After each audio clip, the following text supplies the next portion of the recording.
Las Vegas wasn't supposed to be a city. It was supposed to be a whistle stop, a place where trains paused, engines cooled, and passengers stretched their legs before moving on to somewhere better, somewhere real. But in America, accidents sometimes become legends, and Las Vegas became the greatest accident in criminal history. The year was 1931. The country was drowning in the Great Depression. Banks were failing. Bread lines stretched for blocks. Families lost homes. Men lost hope. And Nevada, a state with almost nothing to offer, made a desperate gamble. They legalized gambling. It wasn't vision. It was survival. Nevada had no industry, no agriculture worth mentioning, and mining that came and went like desert rain. So the legislature did what desperate people do. They embraced what everyone else feared. If people were going to sin anyway, Nevada figured, why not profit from it? At the same time, they loosened divorce laws. 6 weeks of residency, and you could walk away from your marriage, no questions asked. Suddenly, Nevada became the place Americans came to when they wanted to start over, or fall apart. But in 1931, organized crime wasn't paying attention to Nevada. They were too busy running America's most profitable illegal enterprise, bootlegging. Prohibition had turned every major city into a criminal gold mine. Al Capone owned Chicago. Lucky Luciano controlled New York. Meyer Lansky was building an empire in Miami and Cuba. Alcohol was illegal, which made it valuable. The mob controlled the supply, the distribution, the protection. They owned speakeasies, bribed cops, and paid off judges. It was the golden age of American organized crime, until it wasn't. In 1933, Prohibition ended. The 21st Amendment repealed the 18th. Overnight, the mob's most reliable cash cow vanished.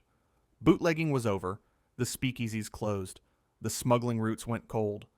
The gangsters, men who'd built fortunes on illegal liquor, suddenly needed a new racket. They had muscle. They had money. They had infrastructure. What they needed was a place to put it all to work. Enter Las Vegas. At first, the mob's interest was cautious. A few investments here, a silent partnership there. Local gamblers got backing from East Coast syndicates. Small-time operators suddenly had access to serious cash. But the real transformation hadn't begun yet. That required vision, and one man who saw what Las Vegas could become. His name was Bugsy Siegel, but everyone called him Bugsy, though never to his face. And when he arrived in the desert in the 1940s, he didn't just see a dusty railroad town. He saw Monte Carlo. He saw the future. He saw a palace in the sand where criminals could operate legally and make millions doing it. Bugsy Siegel didn't invent Las Vegas, but he invented what Las Vegas would become. And his dream, built with mob money, mob muscle, and mob ambition, would change America forever. But dreams in the desert come with a price, and Bugsy would pay it in blood. Benjamin Siegel was beautiful. That was the problem. And the weapon. Born in 1906 in the slums of Brooklyn, Bugsy grew up poor, angry, and smart enough to know that being poor didn't have to be permanent. By his teenage years, he'd formed a street gang with his childhood friend, Meyer Lansky. They ran protection rackets, shook down pushcart vendors, and learned the first rule of organized crime: fear is currency. But where Lansky was calculating and cold, Siegel was volatile. He had a temper that could ignite without warning. He'd beat a man half to death over a perceived insult, then charm a reporter an hour later with that $1 million smile. The underworld called him Bugsy, slang for crazy, and he hated it. But the name stuck because it fit. By the 1930s, Siegel had risen through the ranks of the National Crime Syndicate. He became a founding member of Murder, Inc., the mob's enforcement wing. When someone needed to disappear, Bugsy made it happen. He was handsome, charming, and absolutely lethal. But Siegel wanted more than power in Brooklyn. He wanted glamour, legitimacy, fame. So in the late 1930s, he moved to Los Angeles and reinvented himself. In Hollywood, Bugsy wasn't a gangster. He was a celebrity. He dated movie stars. He golfed with studio executives. He opened nightclubs and posed for gossip columnists. Actors like George Raft considered him a friend. But behind the scenes, Siegel was still a gangster, extorting bookies, running drugs, laundering money through real estate. It was during this Hollywood period that Siegel became obsessed with Las Vegas. While his partners back east saw Vegas as a small-time gambling outpost, Bugsy saw potential. He believed Las Vegas could be transformed into a luxury destination, a place where vice wore a tuxedo and sin looked like sophistication. To build that vision, Siegel needed a flagship property. That property would be the Flamingo Hotel and Casino. The Flamingo wasn't originally Bugsy's idea. A businessman named Billy Wilkerson started the project, a luxury casino resort outside downtown Las Vegas, something classier than the smoky joints on Fremont Street. But when Wilkerson ran out of money, he made a fatal mistake. He let the mob invest. Bugsy Siegel took over the Flamingo in 1945, backed by major syndicate figures, Meyer Lansky, Frank Costello, and others. The deal was simple. Bugsy would complete construction quickly and under budget, then the casino would print money for everyone. Neither happened. Siegel became obsessed with perfection. He demanded imported marble, custom fixtures, lush landscaping, and every luxury imaginable. The original budget was around $1 million. By opening day, costs had ballooned to over $6 million, a staggering sum for 1946. Worse, money was disappearing. Contractors inflated bills. Suppliers charged twice. And rumors swirled that Bugsy himself was skimming construction funds, stashing cash in Swiss bank accounts for a future escape. The mob's patience was running out. They'd invested millions expecting a quick return. Instead, they got delays, excuses, and a project spiraling out of control. Bugsy promised it would all work out. He just needed time. Then came opening night, December 26th, 1946. Siegel had envisioned a Hollywood spectacle. Celebrities flown in from Los Angeles, champagne flowing, a grand debut that would announce the Flamingo and Las Vegas to the world. Instead, it was a disaster. A rare winter rainstorm grounded flights from California, keeping most of the celebrity guests away. The few people who did show up found that the hotel wasn't even finished. Rooms were still under construction. Guests gambled for a few hours, then left. The Flamingo lost over $300,000 in its first 2 weeks. Humiliated and desperate, Bugsy shut the casino down and begged his investors for more time. Remarkably, they gave it to him. Mostly because Meyer Lansky, Bugsy's oldest friend, vouched for him one more time. The Flamingo reopened in March 1947. This time, it worked. Tourists came. The casino turned a profit. For a brief moment, Bugsy looked like he might survive after all. But the mob had already made its decision. They didn't care that the Flamingo was finally profitable. They cared that Bugsy had lied, overspent, and embarrassed them. Worse, they believed he'd stolen from them. And in the mob's world, that was unforgivable. On June 20th, 1947, Benjamin Siegel sat in the living room of his girlfriend Virginia Hill's Beverly Hills mansion, reading the newspaper. At 10:45 p.m., someone fired 9 shots through the window. 2 bullets hit Bugsy in the head, killing him instantly. The murder was never officially solved, but everyone knew who ordered it.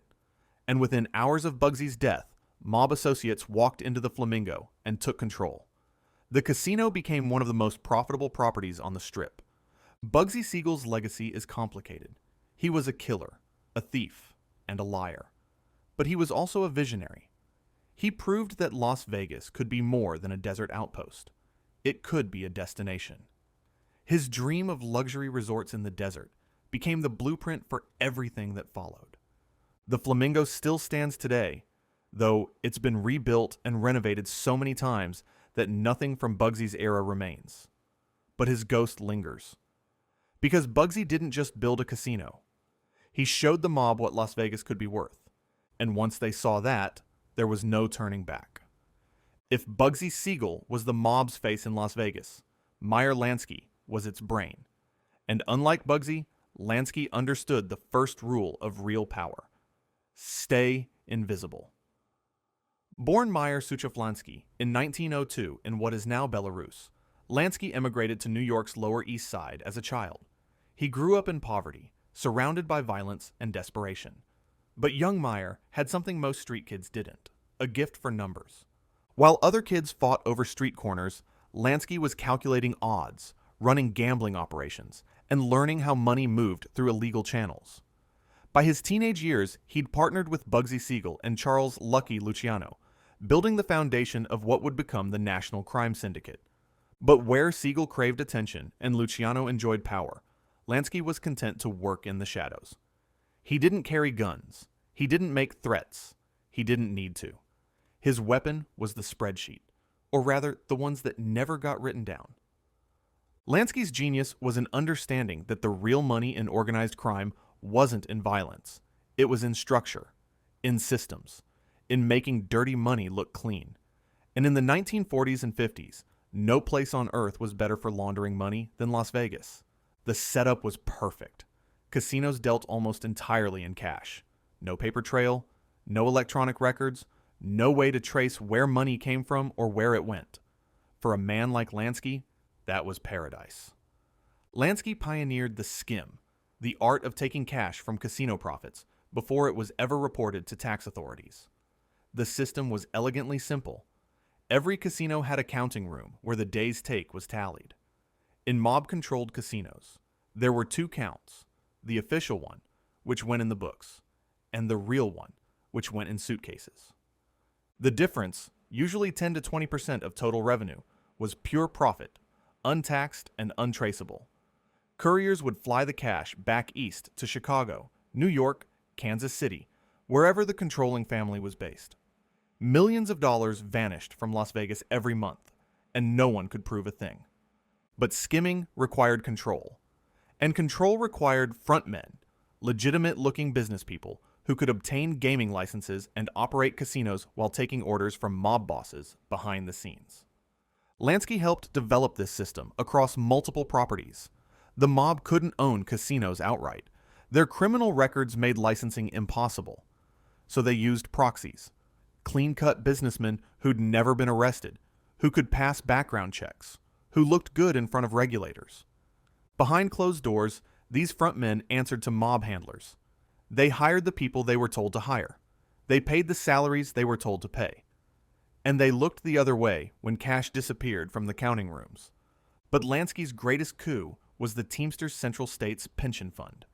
The Teamsters Union, under leaders like Jimmy Hoffa, controlled a massive pension fund worth hundreds of millions.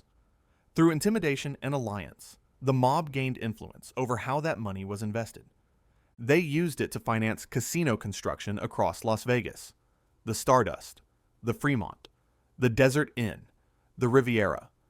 To outsiders, these were legitimate business loans. To insiders, they were mob money being laundered through union pensions, then skimmed back through casino operations.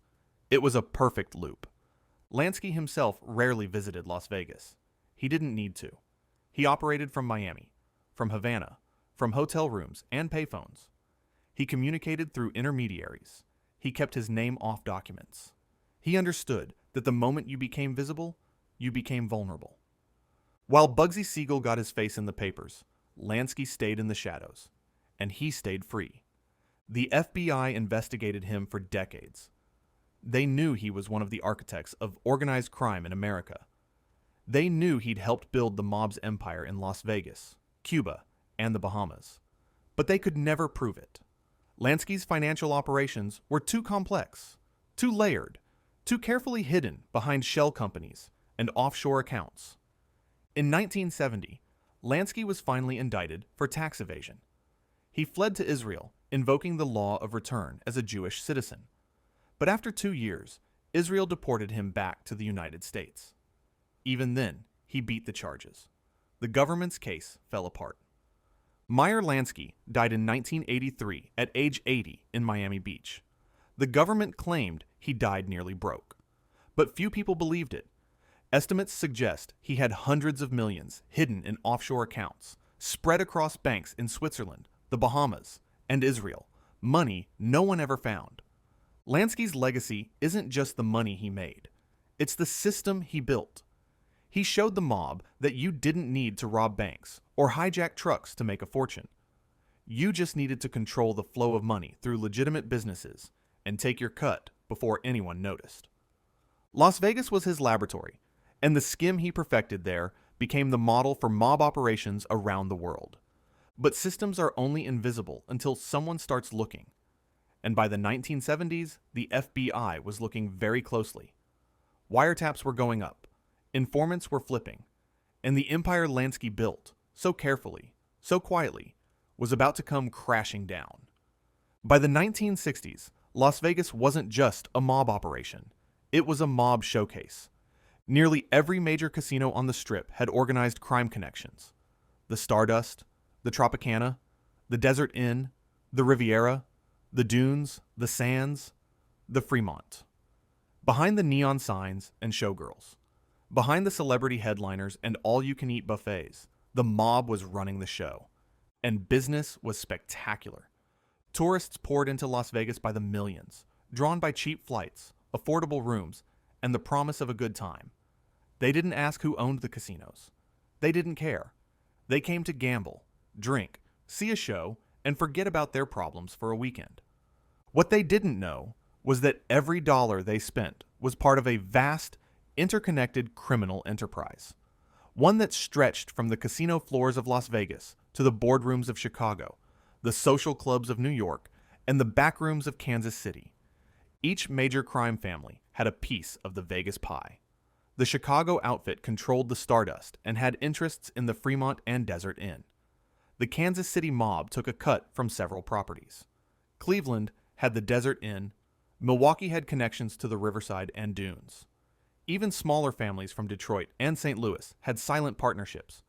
It was a delicate balance.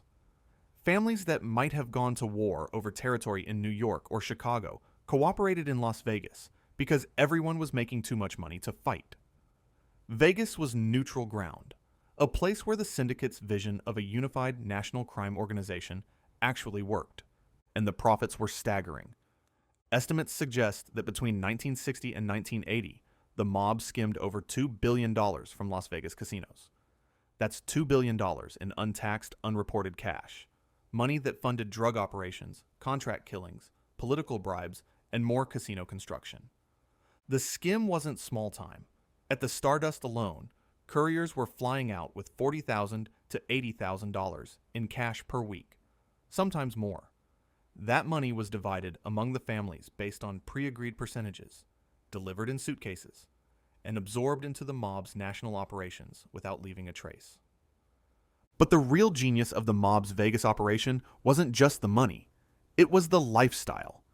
The mob turned Las Vegas into a playground for themselves and their friends.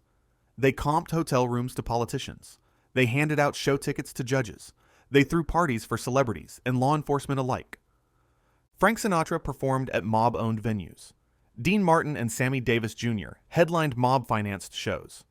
The Rat Pack became synonymous with Las Vegas, and their performances at the Sands, owned by interests connected to organized crime, cemented the city's image as the coolest place in America. The mob understood something corporations didn't. Entertainment was part of the package. Casinos weren't just gambling halls. They were fantasy factories. And the mob knew how to sell fantasy better than anyone. They pioneered the comp system. Free rooms, free meals, free drinks for high rollers. They invented the idea of 24-hour service. No clocks, no windows, anything you wanted at any time. They created the image of Vegas as a place where normal rules didn't apply. And it worked. Las Vegas became America's adult playground, a place where middle-class families could feel rich for a weekend, where businessmen could gamble away their expense accounts, where celebrities could party without judgment. But beneath the glitz, the mob maintained iron control. Dealers, pit bosses, and casino managers were carefully vetted. Anyone suspected of stealing from the skim, or worse, cooperating with law enforcement, was dealt with harshly. Beatings were common, disappearances weren't unusual, and in the desert surrounding Las Vegas, bodies were buried and never found. The mob also corrupted local institutions. Police were paid off. Politicians received campaign donations. Judges ruled favorably on casino disputes. The Nevada Gaming Control Board supposedly the watchdog over the industry, was underfunded, understaffed, and often compromised. For a time, it seemed like the mob had built the perfect machine, one that generated endless cash, operated in broad daylight, and remained virtually untouchable. But two things were changing. First, technology was improving. Surveillance equipment was getting better. Wiretaps were becoming more sophisticated. The FBI was learning how to infiltrate criminal organizations not with raids, but with patience. Second, the mob was getting sloppy. Success breeds overconfidence. And by the 1970s, the careful systems Lansky had built were starting to fray. People talked too much. Money was handled carelessly, and bodies were starting to pile up. The golden age was still glittering, but the cracks were forming, and soon the entire empire would begin to collapse. Anthony John Spilotro was not a big man. Standing barely over 5'5", he wasn't physically imposing, but he had something more dangerous than size. He had a reputation. Tony Spilotro was the kind of man who would kill you for looking at him wrong. And in Las Vegas during the 1970s and early 80s, everyone knew it. Born in Chicago in 1938, Spilotro grew up in a neighborhood controlled by the Chicago outfit. His father ran a restaurant. His older brothers were involved in low-level crime. Tony followed naturally, drifting into burglary, theft, and muscle work by his teenage years. What set him apart was his willingness to use violence, extreme, brutal violence, without hesitation. By his early 20s, Spilotro had earned a reputation as one of the outfit's most reliable enforcers. When someone needed to be taught a lesson, Tony was the teacher. When someone needed to disappear, Tony made it happen. In 1962, Spilotro was suspected in the murder of a mobster-turned-informant. Though he was never convicted, the case put him on the FBI's radar. It also elevated his status within the outfit. He was trusted, he was loyal, and he was vicious. By the early 1970s, the Chicago outfit had a problem in Las Vegas. The skimming operations were running smoothly, generating millions. But independent thieves, grifters, and opportunists were moving in, trying to skim off the skim or run their own rackets inside mob-controlled casinos. The outfit needed someone on the ground, someone who could enforce discipline, protect their interests, and make sure everyone remembered who was really in charge. They sent Tony Spilotro. Spilotro arrived in Las Vegas in 1971 and immediately established a base of operations.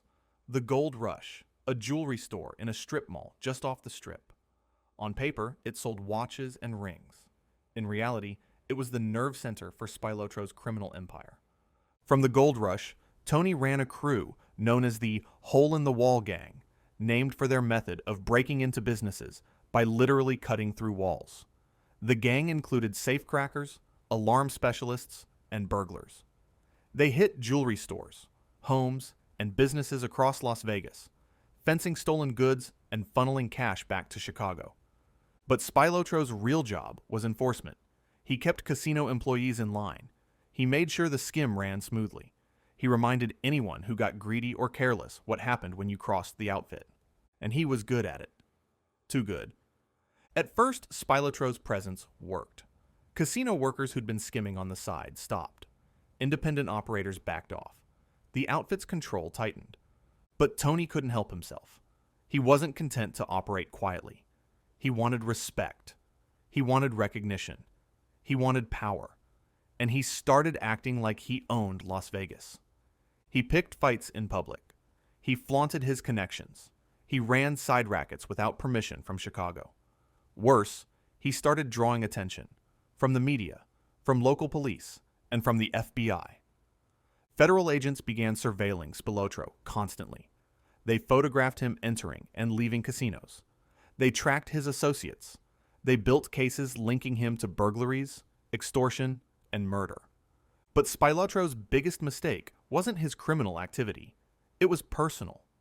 He allegedly began an affair with Gary McGee, the wife of Frank Lefty Rosenthal, the outfit's casino manager and the man running the Stardust's operations. Rosenthal was brilliant, meticulous, and obsessed with control. He ran the Stardust like a Fortune 500 company, maximizing profits and keeping the skim clean.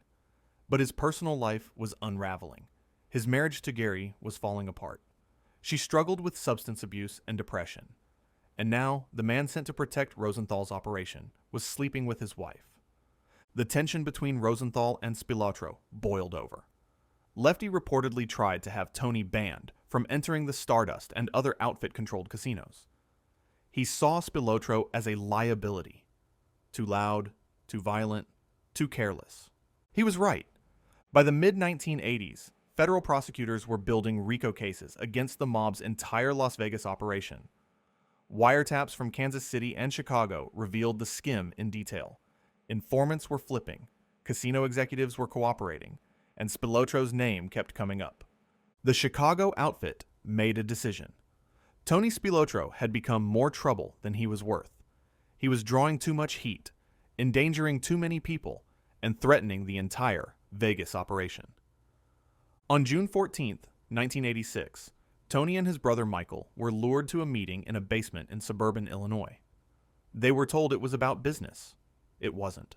They were beaten to death with fists and baseball bats, then buried in a shallow grave in an Indiana cornfield. Their bodies were discovered a week later.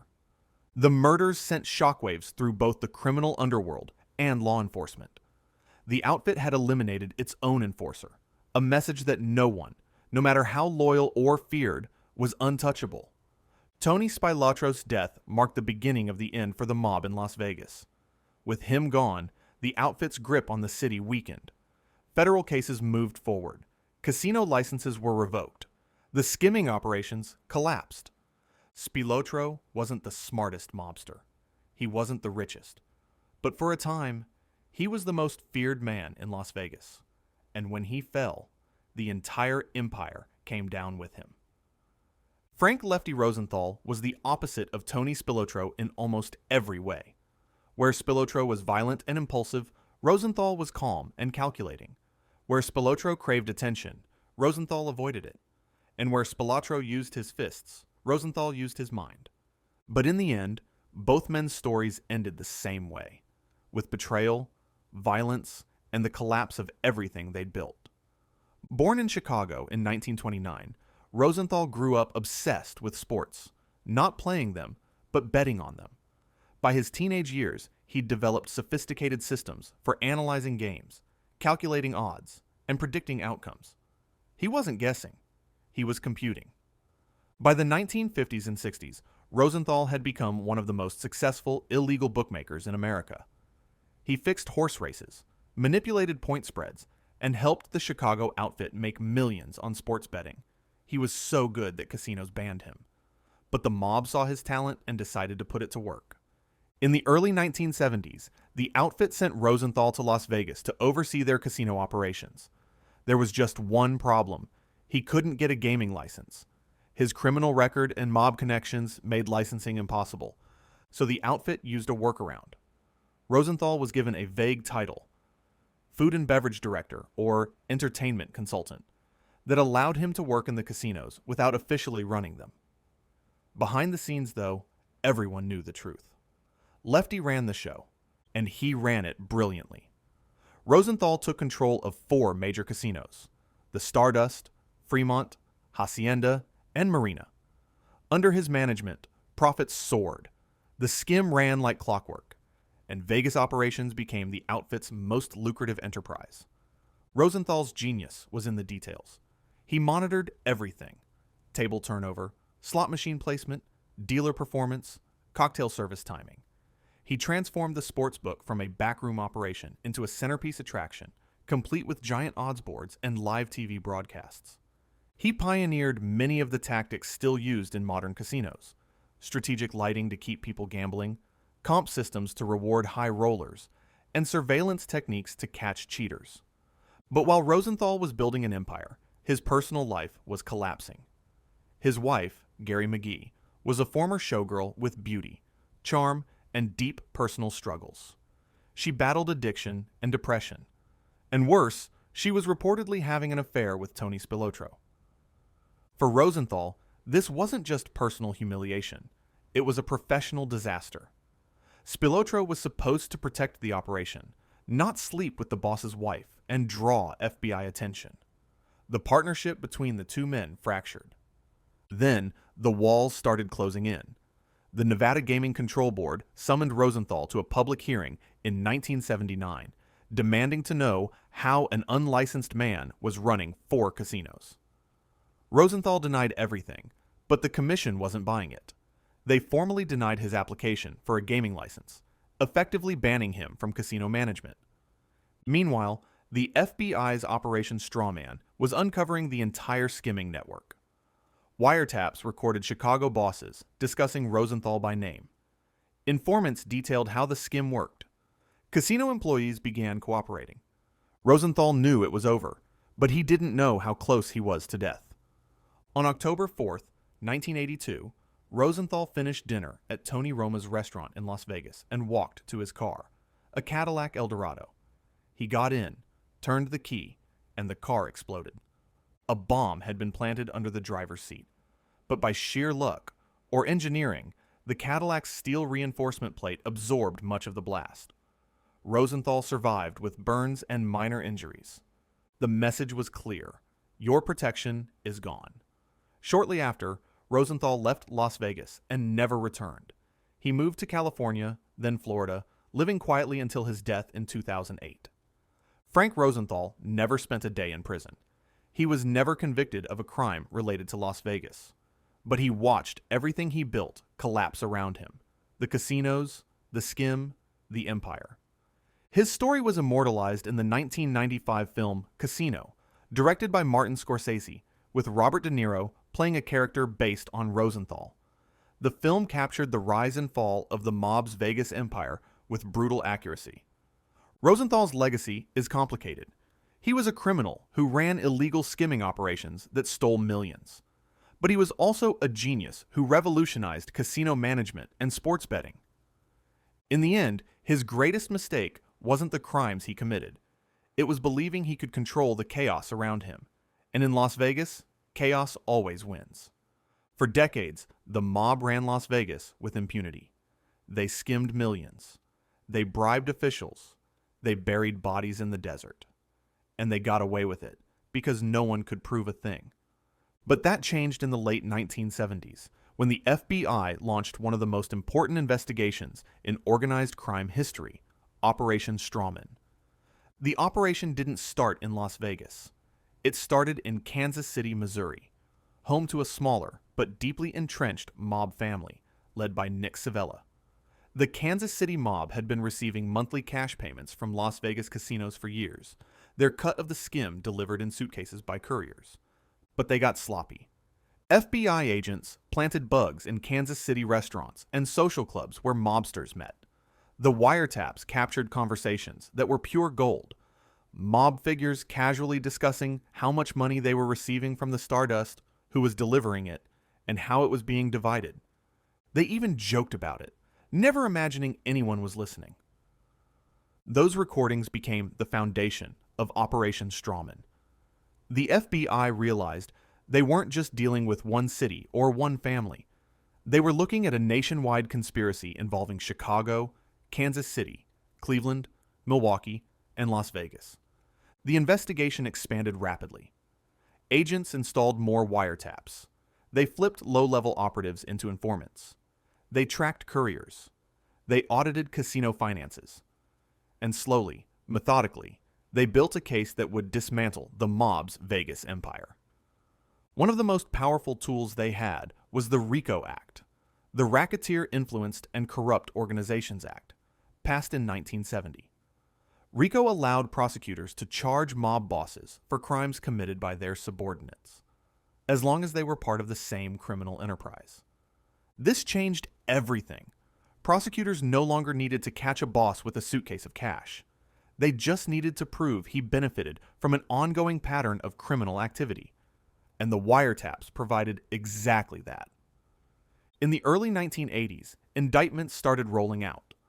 Dozens of mob figures from across the country were charged with racketeering, conspiracy, skimming, and tax fraud. In 1985, Chicago outfit bosses Joseph Ayupa and John Cerrone were convicted of skimming over $2 million from the Stardust and Fremont casinos. They each received 28 years in prison. In Kansas City, Nick Savella and other family members were indicted. In Cleveland, mob leaders connected to the Desert Inn faced charges. In Milwaukee, associates were arrested for their roles in the skim. The trials were explosive. Prosecutors played wiretap recordings of mobsters discussing the skim in detail. Former casino executives testified about how the operation worked. FBI agents explained the money trails. For the first time, the public saw the full extent of the mob's control over Las Vegas. It wasn't speculation anymore. It was evidence. The Nevada Gaming Commission moved quickly to clean house. They revoked casino licenses for anyone with mob connections. They forced ownership changes. They overhauled background check procedures.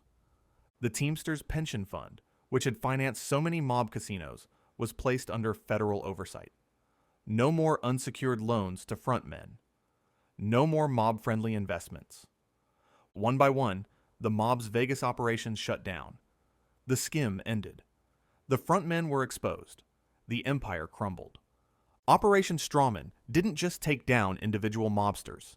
It broke the system. The infrastructure that had allowed organized crime to control Las Vegas for 4 decades was dismantled piece by piece. By the late 1980s, FBI Director William Sessions declared that the federal government had successfully ended the mob's control of Las Vegas. The last major trials wrapped up. Dozens of convictions were secured.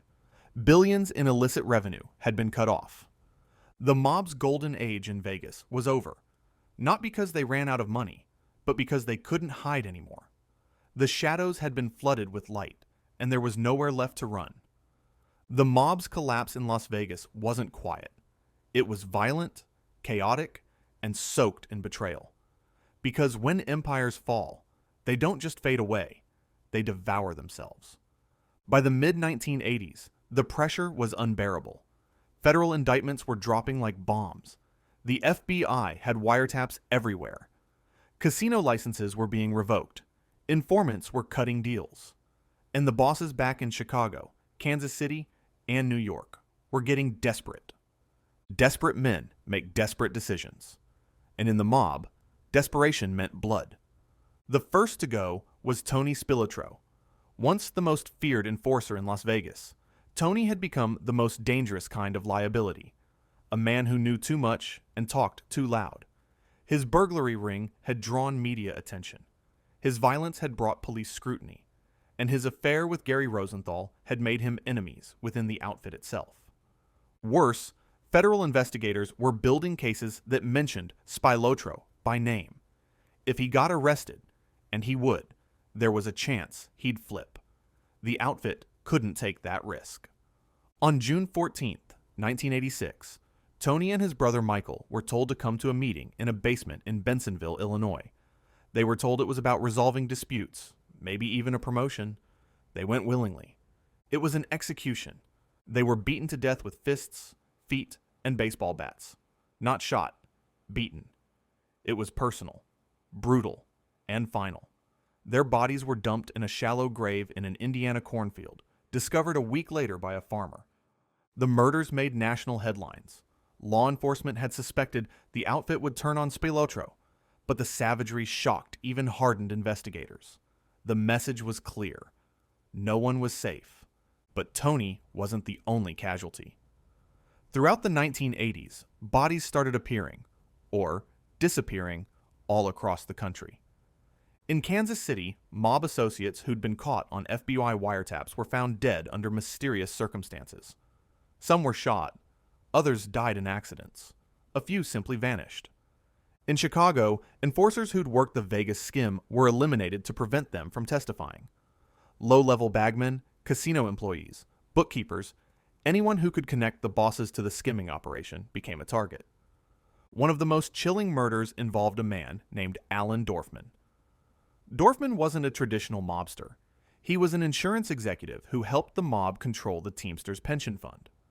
For years, he facilitated the loans that financed mob casinos in Vegas. But when federal investigators came knocking, Dorfman became a problem. On January 20th, 1983, Dorfman was walking through a hotel parking lot in Lincolnwood, Illinois, when 2 men approached and shot him 7 times in the head. He died instantly. The killers were never caught. The message was sent: don't talk. But some people did talk, and their testimony brought down the entire operation. Alan Glick, the supposed owner of Argent Corporation, which controlled the Stardust, Fremont, Hacienda, and Marina casinos, had always been a front man. Behind the scenes, the mob called the shots. But when the FBI closed in, Glick cut a deal. He admitted everything. He described how the mob had financed his purchase of the casinos using Teamsters loans. He explained how Frank Rosenthal ran the operations without a license. He detailed the skimming process, naming names and providing dates. His testimony was devastating. In courtrooms across the country, former allies turned on each other. Mob soldiers testified against their bosses. Casino managers admitted to participating in the skim. Accountants produced documents they'd hidden for years. The trials were spectacles. Prosecutors played hours of wiretap recordings, mobsters discussing murder, extortion, and theft in their own voices. Defense attorneys tried to discredit witnesses, but the evidence was overwhelming. Joseph Ayupa, the Chicago outfit boss, was convicted in 1986. John Cerrone, his underboss, got 28 years. In Kansas City, Carl DeLuna and Carl Savella, brother of the late Nick Savella, were convicted. In Milwaukee, Frank Balistrieri and his sons were sentenced for their roles in the Vegas skim. The convictions kept coming. By the end of the decade, nearly every major figure involved in the mob's Vegas operations was either dead, in prison, or on the run. But perhaps the most symbolic death was that of Gary Rosenthal. After her marriage to Frank fell apart and her affair with Spilotro ended, Gary spiraled into addiction. She died in 1982 of a drug overdose in a Los Angeles motel room. She was 46 years old. Her death didn't make headlines like Tony's or the outfit bosses, but it was a reminder that the mob's Vegas empire destroyed everyone it touched, criminals and civilians alike. By 1990, the transformation was complete. The mob no longer controlled Las Vegas. Their casinos had been sold or seized, their licenses revoked, their operations dismantled. In their place came corporate giants: MGM, Harrah's, Caesars Entertainment, Mirage Resorts. These companies bought up properties, renovated them, and turned Las Vegas into a family-friendly destination. They brought in accountants, lawyers, and compliance officers. They filed taxes, published earnings reports, and answered to shareholders. It was boring, but it was legal. The old-timers, the dealers and pit bosses who remembered the mob days, watched the transformation with mixed feelings. The new Vegas was cleaner, safer, more profitable, but it had lost something: the edge, the danger, the sense that anything could happen. The bodies stopped appearing in the desert. The suitcases full of cash stopped flying to Chicago. The mob's era in Las Vegas was over, but the ghosts remained, and the stories would never die. When the mob fell, Wall Street rose. The late 1980s and 1990s saw Las Vegas transform from a criminal enterprise into a corporate empire. The casinos that once housed skimming operations were now publicly traded companies with shareholders, quarterly earnings calls, and SEC filings. The change was dramatic. Where once a handshake and a cash payment sealed deals, now there were contracts, lawyers, and compliance departments.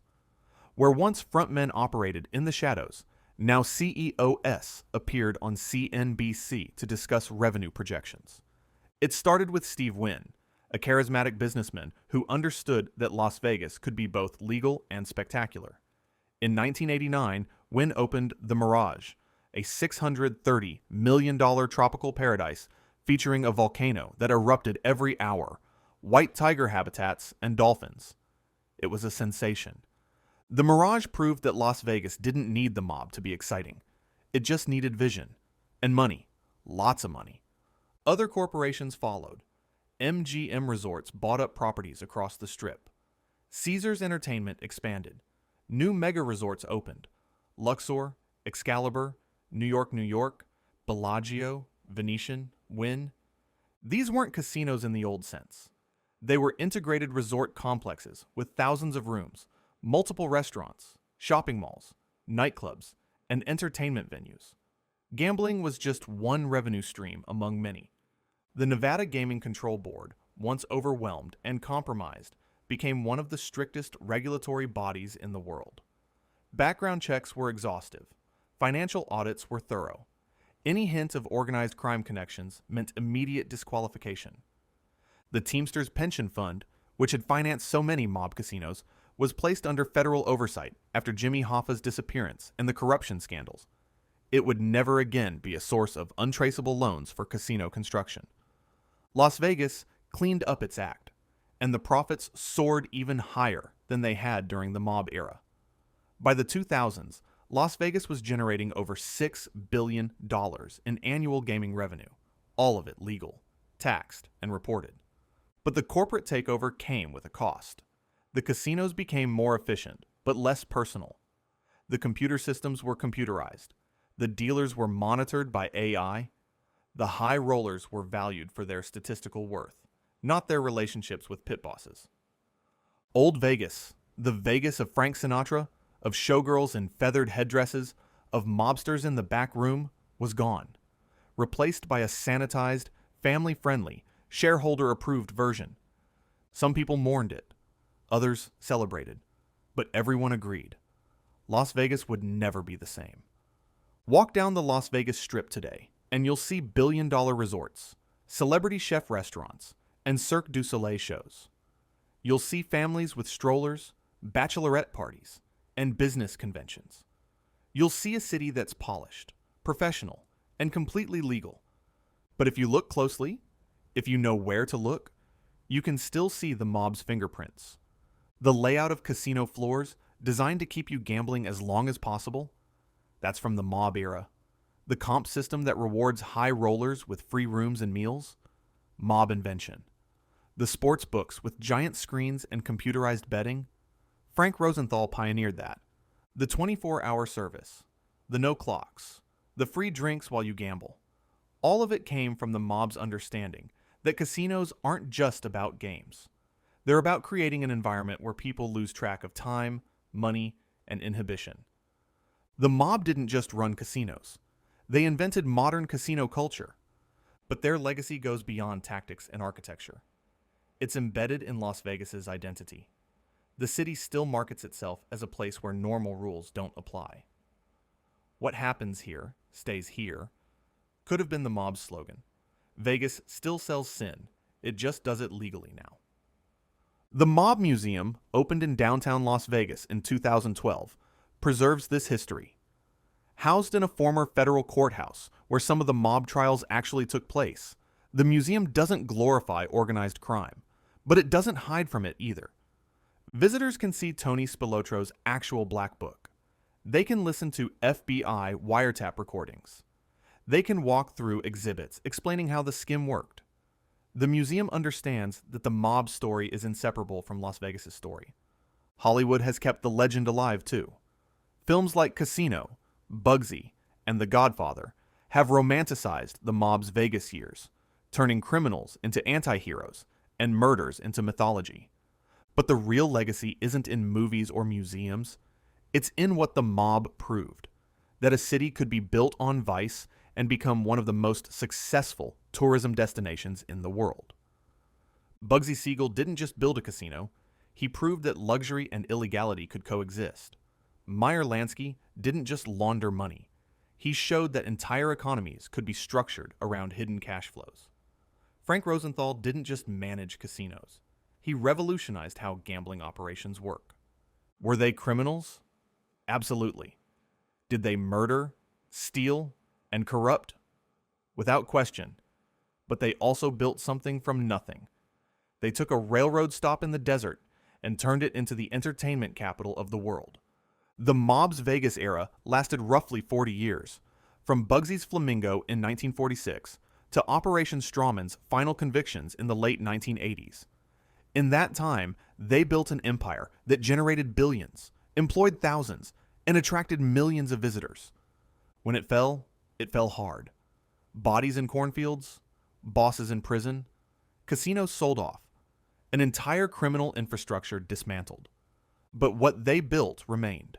The resorts were renovated, not demolished. The systems were refined, not replaced. The culture they created, of spectacle, of sin, of second chances, became Las Vegas's brand. Today, Las Vegas is cleaner, safer, and more profitable than ever. The corporations that run it now are worth tens of billions. The city hosts 40 million visitors a year. It's become a global icon. But none of it would exist without the mob. They saw what others didn't, that America wanted a place to be bad, and they gave it to them.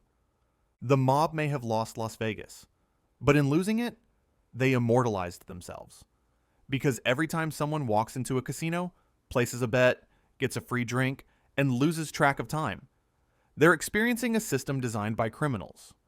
The house always wins, and the mob built the house. Their empire is gone, but their legacy is everywhere, in the neon, in the carpets, in the very air you breathe when you step onto a casino floor. Las Vegas isn't hiding from its past anymore. It's selling it. Because the story of the mob in Vegas isn't just about crime. It's about ambition. About dreamers and killers who looked at a desert and saw paradise. They were murderers. They were thieves. They were monsters. But they were also visionaries, and their vision changed America forever.